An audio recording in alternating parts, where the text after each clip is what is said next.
بسم اللہ الرحمن الرحیم۔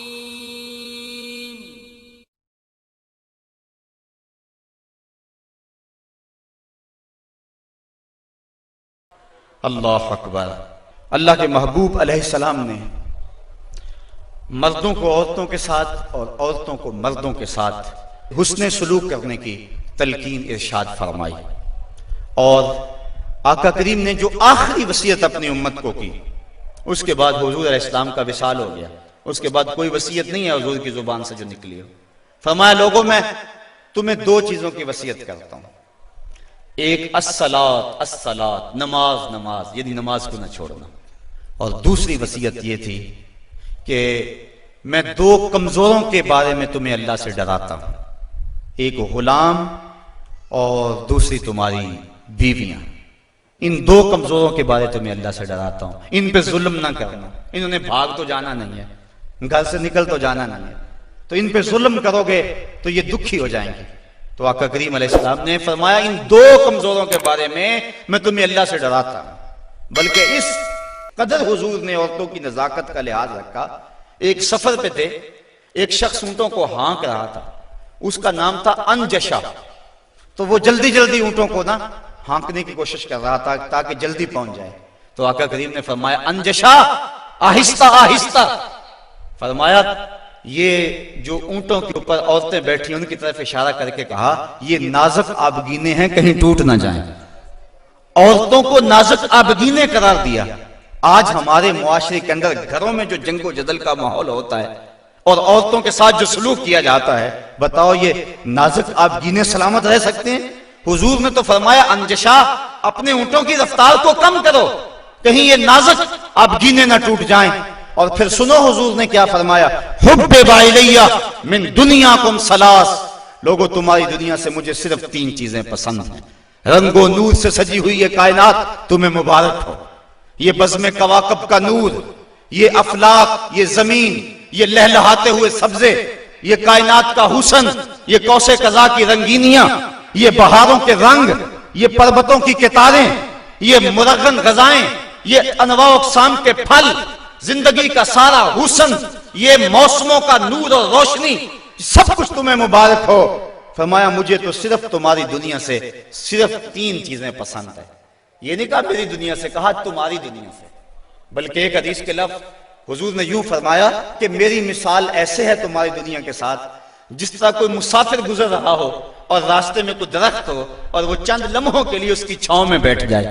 تو کہا میں تو چند لمحوں کے لیے رکا ہوں، اور رک کے ایک لمحہ انسان کو زندگی گزارنے کا راستہ بتا گئے ہیں۔ چند لمحوں کے لیے وہ ٹھہرے ہیں جس پیڑ کے نیچے، سنا ہے آج تک اس پیڑ کا سایہ مہکتا ہے، آج تک وہاں روشنیاں پھیلی ہوئی ہیں۔ تو کہا حبب الیہ من دنیاکم ثلاث، مجھے تمہاری دنیا سے صرف تین چیزیں پسند ہیں، الطیب والنساء وجعلت قرۃ عینی فی الصلاۃ، ایک خوشبو، دوسری منکوحہ عورتیں، اور تیسری میری آنکھوں کی ٹھنڈک نماز میں رکھی گئی ہے۔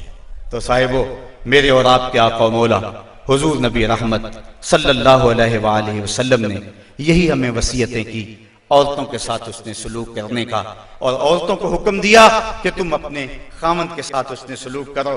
بلکہ فرمایا کہ اگر اللہ کے علاوہ کسی کو سجدہ جائز ہوتا تو میں بیوی کو حکم دیتا کہ وہ اپنے خامند کو سجدہ کیا کرے۔ عورت کو یہ بھی اذن نہیں ہے کہ وہ مرد کی اجازت کے بغیر گھر سے نکلے۔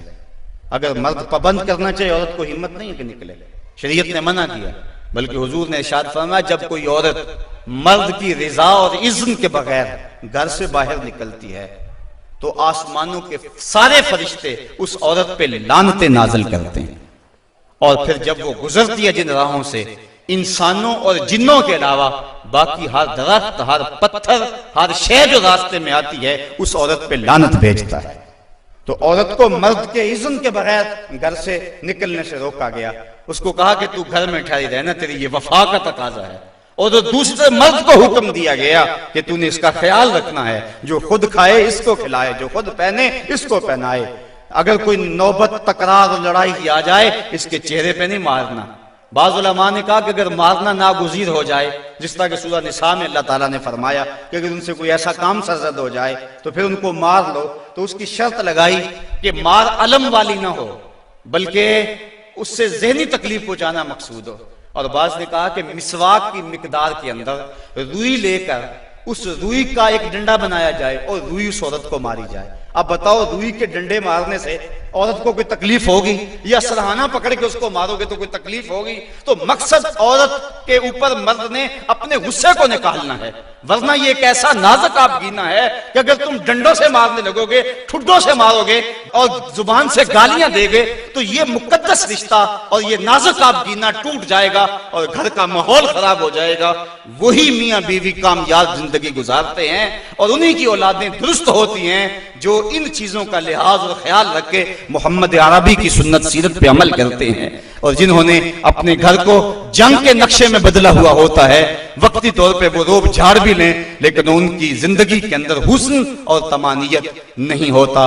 تو آج میں نے اس نشست کے اندر یہ چند باتیں آپ کے سامنے رکھیں۔